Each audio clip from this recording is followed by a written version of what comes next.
qué gusto que nos acompañen una vez más. Duélale al que le duela. Correcto. No vendemos humo, tampoco lo compramos y no picamos torta tampoco. Gracias como siempre por ser parte de esta comunidad que va creciendo cada semana. Por supuesto, gracias siempre también por ese poderoso like con el que van respaldando nuestro trabajo, que nos ayudan a impulsar al algoritmo para que lo lleve cada vez más lejos.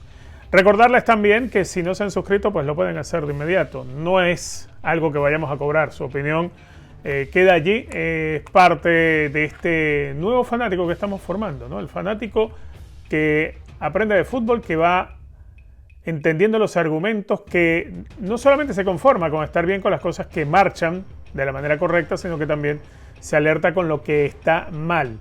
Y por supuesto, ese fanático que quiere que el fútbol venezolano pues crezca cada día más y sea mucho mejor. Por cierto, recordarles que estamos cambiando, que dentro de poco el canal pasará a llamarse 433 Televisión y por supuesto el contenido va a ser mucho más amplio, va a haber más personas acá, pero igualmente voy a seguir siendo parte yo de este canal, así que para que no les vaya a tomar por sorpresa y por supuesto al tener una parrilla mucho más amplia con otros podcasts, otros programas, otras secciones, pues sin duda alguna lo que estamos es tratando de complacer o de llegarle a cada una de esas personas que es cada vez más exigente. Afortunadamente eso sí hemos encontrado, exigencia de parte de nuestra comunidad.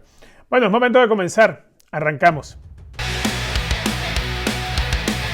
Bueno, se definieron ya las fechas. Conmebol entregó las fechas. Finalmente Venezuela y Bolivia jugarán el día 6 de junio. Y ambos jugarán también sus siguientes partidos el día 10. Venezuela jugará frente a Bolivia en Maturín 6 de la tarde. Día 6 de junio, día 6 del mes 6, una hora después de las 5.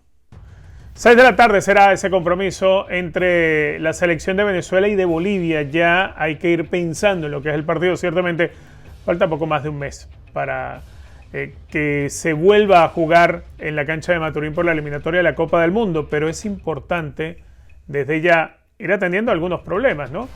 Problemas que creo van a tener soluciones, y buenas soluciones, apunta para tenerlas. A ver, una de ellas, la primera, es la ausencia para ese partido frente a Bolivia de Yangel Herrera. Recordando que Yangel Herrera recibió tarjeta amarilla en el partido frente a Perú. Fue parte de esa racha de 3 partidos consecutivos que jugó Yangel, en los cuales recibió amarilla. Recibió amarilla contra el Valencia, recibió amarilla contra el Barcelona y recibió amarilla en el partido con la selección frente a la selección peruana. Yangel Herrera, que vaya que podría hacernos falta, aunque quizás por el rival que es Bolivia, no lo extrañaríamos tanto si hubiese sido otro partido.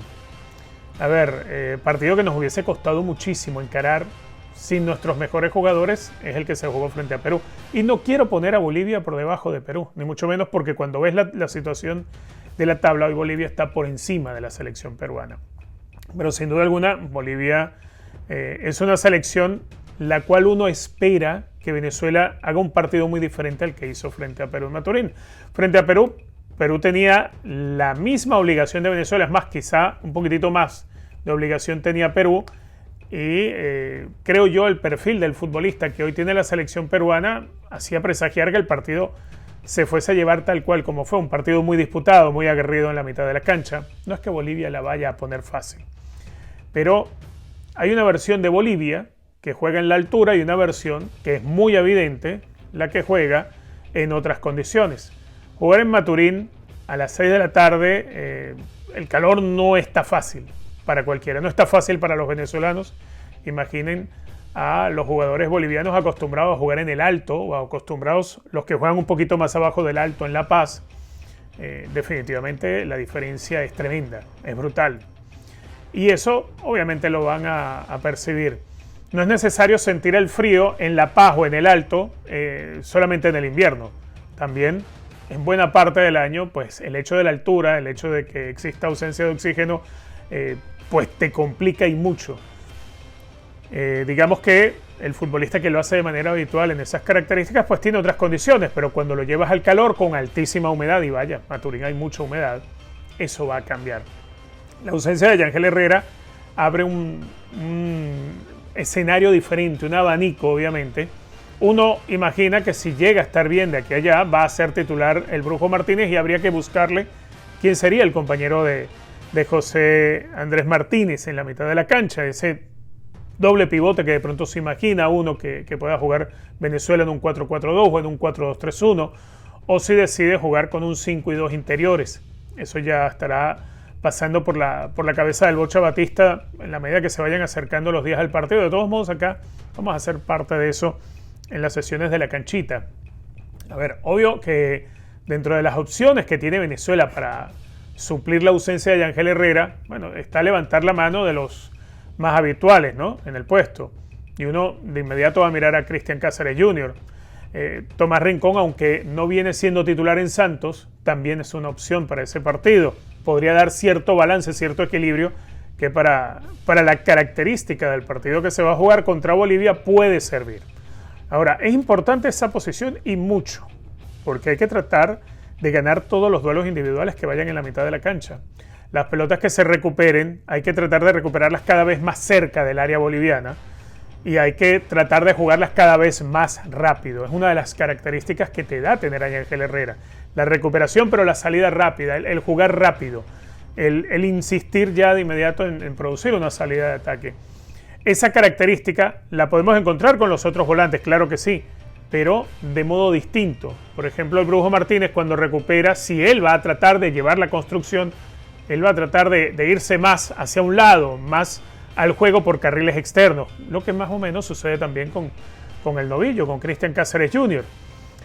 Dani Pereira tiene un poco más de manejo por carriles centrales, pero hay una diferencia enorme entre Daniel Pereira y Yangel Herrera. Después están otras opciones que los vimos incluidos en la última doble fecha, el caso de Iriarte, el caso de Jesús Bueno, que ha empezado a jugar un poquitito más últimamente con el Philadelphia Union en la MLS. Hay que ver qué es lo que pasa por la cabeza del Bocha Batista y cómo imagina el partido. Obviamente, si nos vamos por nombre, por jerarquía, el compañero del Brujo Martínez tendría que estar entre Cáceres y Tomás Rincón. Y creo que de pronto, por ritmo de partidos, sería el novillo el que ganara ese lugar, el que estuviera en el once titular junto al Brujo Martínez en la mitad de la cancha. Es una posición muy delicada. Uno supone que para el partido contra Bolivia va a tratar de ser muy rocosa, muy espesa en la mitad de la cancha. Seguramente va a tratar de llevar las disputas forzando duelos individuales, tratando de llevar presión a la pelota dividida o de provocar la pelota dividida en la mitad de la cancha. Y ahí es donde es importante la labor de los volantes de recuperación. Al no contar con Yangel Herrera, pues hay que preparar al que vaya a estar en esa posición, hay que prepararlo para el escenario. No todos los partidos ni todos los rivales se les puede jugar igual, aunque sea la misma posición que desempeña un futbolista cada semana. Y eso es algo que desde ya seguramente tiene que irse hablando entre el técnico y los jugadores, que él esté sondeando, que esté tanteando para que puedan estar en esa convocatoria en la que, por cierto, Batista, y eso lo vamos a estar hablando en los próximos días, en la entrevista que nos dio, conversaba sobre, yo le preguntaba sobre el caso de David Martínez, aunque no es volante de contención, sino juega en el extremo de la derecha, porque por allí se nos va a presentar una situación quizá no tan parecida a la de la mitad de la cancha en la recuperación, pero sí para la gestación. Ese va a ser uno de los temas de los próximos días.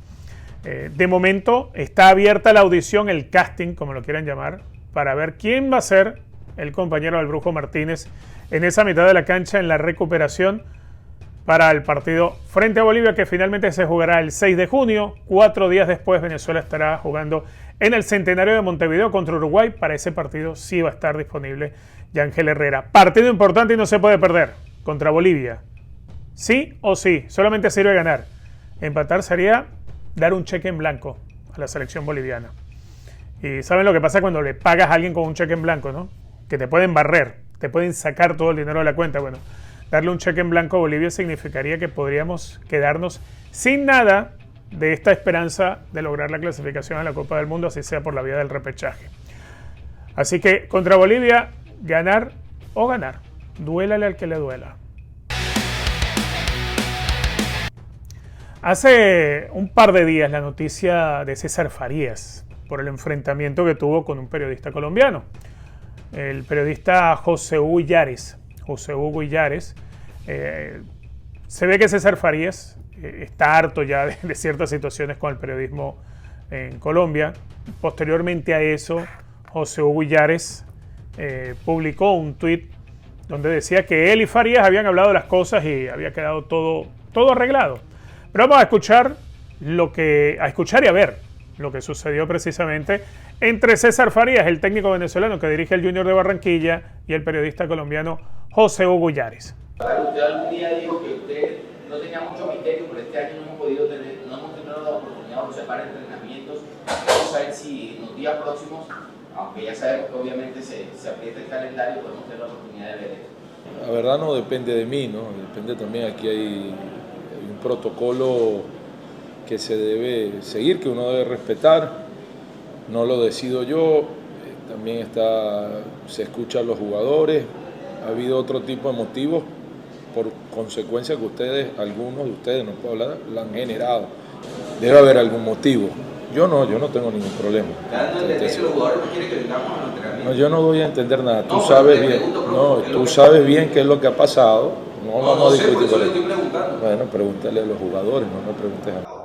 Todo desde que llegué aquí, Cartier, todo, y tú a mí me quieres poner delante de la gente, una cosa yo no vale lo que tú quieras, yo no tengo nada que ver con eso, yo soy el entrenador de fútbol, no soy el entrenador de fútbol. Tú no me vas a hacer un apoyo, no, y me empiezas a respetar el entrenante, porque yo te respeto a ti, te exijo el respeto para que me respetes. Ya está bueno, José Hugo, hasta aquí, me diste el palo por todos lados y nunca pero no me falta el respeto.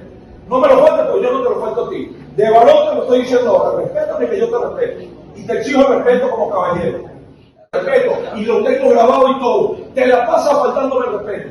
Y yo nunca te he reclamado nada. Pero no tienes por qué venir a decirme cosas que no son cuando tú ya hablaste. Y yo sé que tú hablaste. Porque qué lástima que no está mal aquí. Porque está entre Fabio. Y tú lo sabes. Entonces te haces aquí el mal. Y no es así. No es así, José Hugo. Yo te respeto, respétame a mí y cógete el problema con quien lo tiene, porque yo sí te he atendido. Yo sí te he atendido. Bueno, ahí ustedes lo tienen, ¿no? La reacción de César Farías posterior al final de la conferencia de prensa fue directamente a encarar a José Hugo Illares.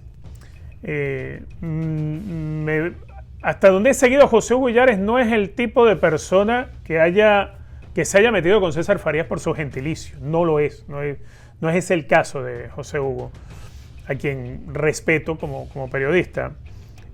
Sí ha sido el caso de otros colegas, lamentablemente.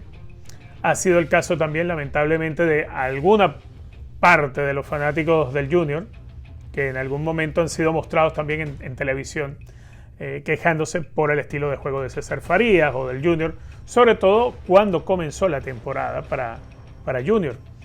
Ahora, César Farías fue con Junior de Barranquilla el primero en lograr la clasificación a los cuadrangulares. No se nos olvide que Junior de Barranquilla clasificó de manera anticipada a los cuadrangulares solamente habiendo perdido un partido y a falta de 5 jornadas para que terminara el campeonato regular, logrando no solamente en ese momento la primera plaza del campeonato, sino la clasificación a los cuadrangulares finales del fútbol no granadino.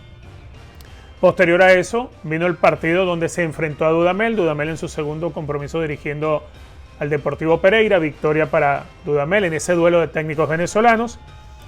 Y en este momento, Junior ya ha clasificado a volver a jugar este fin de semana. Están cuartos con un partido menos, con 31 puntos, si mal no recuerdo.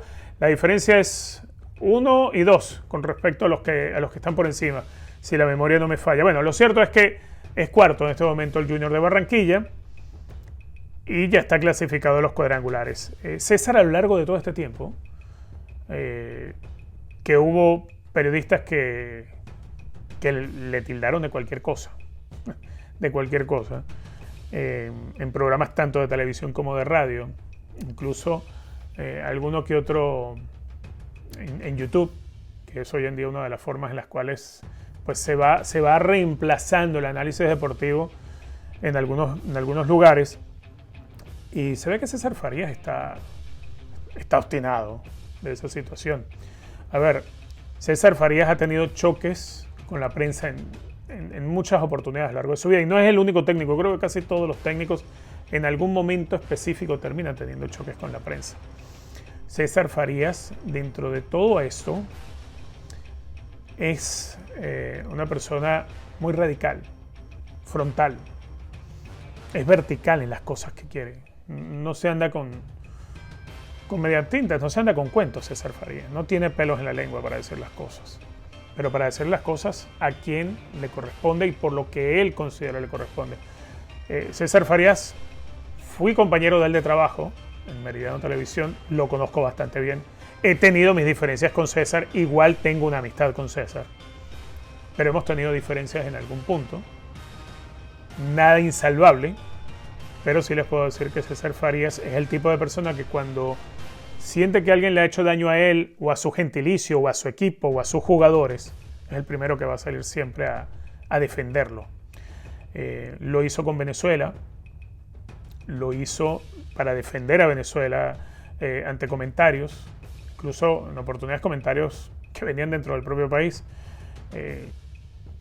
Tuvo esas diferencias también en el fútbol boliviano, por creer en sus ideales, por creer en su forma de trabajo y respaldado por sus jugadores cuando le ocurrió en Bolivia.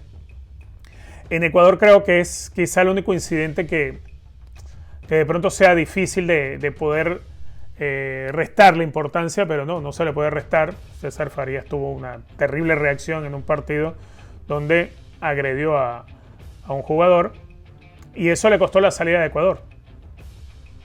Pero tan buen técnico que es que enseguida consiguió trabajo en Colombia. Hoy en día en Junior, repito, debe venir agotado del tratamiento de algunos colegas. Y siendo la persona que es, cuando se siente atacado, cuando se siente irrespetado, va a ir de frente en algún momento y te lo va a poner por delante. Porque ese es César Farías. Ese es Farías. No es alguien que le rehuye el conflicto, ¿no? Incluso cuando estuvo dirigiendo a Venezuela en la Copa América, en la de 2011, recuerden aquel partido con Brasil que quedó 0-0, cuando iban al descanso algo sucedió con Neymar y César Farías no tuvo problema en decirle sus 4 cosas a Neymar. Y estamos hablando del momento que iban a la entrada al túnel, por algo que pasó con Neymar hacia él. Y César reaccionó. No es el tipo de persona que se guarde nada. Lo cual creo que nos puede llevar a pensar que a uno les guste o no sus formas. Eso es totalmente lógico, debatible, democrático hasta cierto punto. Pero lo que nunca podemos decir es que César no salga a defender lo que él crea justo. Y él en este momento creyó que era justo reaccionar de la forma que reaccionó y reclamar lo que fue a reclamarle a José Hugo Illares. Posterior a esto entiendo que se arreglaron bien y el propio José Hugo Illares pues así lo dio a conocer en sus redes sociales. Lo importante siempre en esto es la personalidad. Siempre la personalidad no termine por agredir o por dañar a otro en este hermoso deporte que es el fútbol. Pues tener el carácter y la determinación. Yo eso se lo aplaudo a Farías como se lo aplaudo a cualquier futbolista que reaccione, que ponga sus valores por delante de todo. Duélale al que le duela. La situación de Santos. Jefferson Soteldo, por cierto, hace un par de días ya regresó a los entrenamientos de su lesión. Esperemos que pueda pasar un largo tiempo sin lesionarse y pueda llegar bien para la fecha que va a tener Venezuela, la doble fecha de junio contra Bolivia y contra Uruguay. Jefferson Soteldo y Tomás Rincón tienen nuevo entrenador en Santos. Han nombrado a Cleber Xavier. Cleber Xavier debuta precisamente este fin de semana dirigiendo al Peixe. La situación de Santos es tremendamente terrible. Tremendamente terrible. Santos hizo aquella gran inversión y apareció un buen número de patrocinantes porque querían tener a Neymar. Se les cayó Neymar, se les lesionó Soteldo. El equipo no daba los resultados, no los dio con Pedro Caixinha, tampoco los dio con el técnico interino, Sampaio, si mal no recuerdo, hasta que llegó esta semana Cleber Xavier. Va a dirigir su primer partido. Aparentemente Soteldo llegaría para el partido porque ya empezó a entrenar con el grupo, no de manera diferenciada. Y ojalá tanto Soteldo como Tomás Rincón puedan tener un buen rol dentro del equipo y se puedan levantar. Ahora, la situación de Santos es delicadísima. Santos en el Brasileirão han pasado 6 fechas. Hoy Santos es penúltimo de la clasificación. ¿Se acuerdan dónde jugó Santos la temporada pasada? La segunda división. Santos es un equipo histórico que regresó a la primera división después de haber pasado esa vergonzosa temporada en segunda categoría. Recordemos que Soteldo incluso lo prestaron en ese periodo al gremio de Porto Alegre. Bueno, este fin de semana se va a ser el rival de Santos en el Brasileirão A, la primera división del fútbol brasileño. Y Santos necesita sí o sí salir de abajo. 6 fechas apenas van, ciertamente, pero verse hoy puesto 19 de la clasificación a Santos le está haciendo tener cerca el temor y los fantasmas de lo que ya significó ese vergonzoso descenso. Y digo vergonzoso porque vaya que ha sido un equipo grande Santos, un equipo campeón de Libertadores, un equipo en el que jugó el Rey Pelé.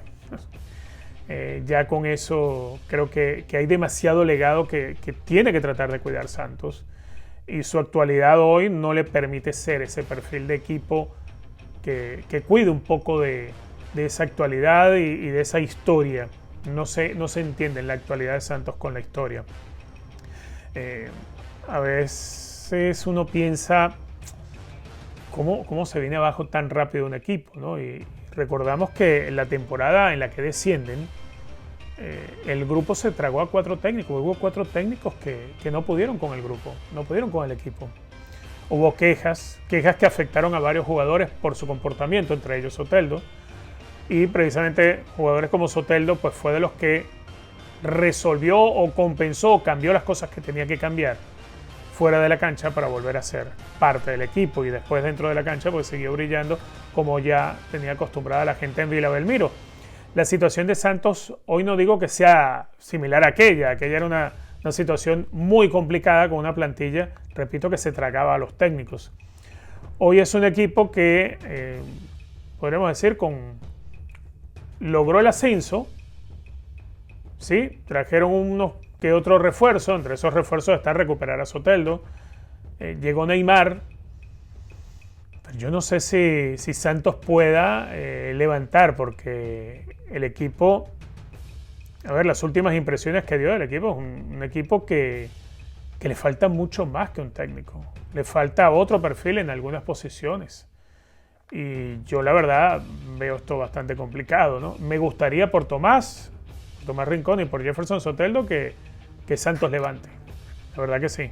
Y por la amistad que me une con exjugadores que estuvieron por allí, por el Santos, como el gran Nilton Batata, a quien le tengo tanto aprecio, y sé que Santos es no solamente uno de los equipos más queridos de Sao Paulo, sino quizá uno de los equipos que marca una identidad plena para el fútbol brasileño, por el estilo histórico de Santos, y ver que hoy se encuentran en la posición que están. Bueno, vamos a ver cómo le va a Cleber Xavier y si es capaz de levantarse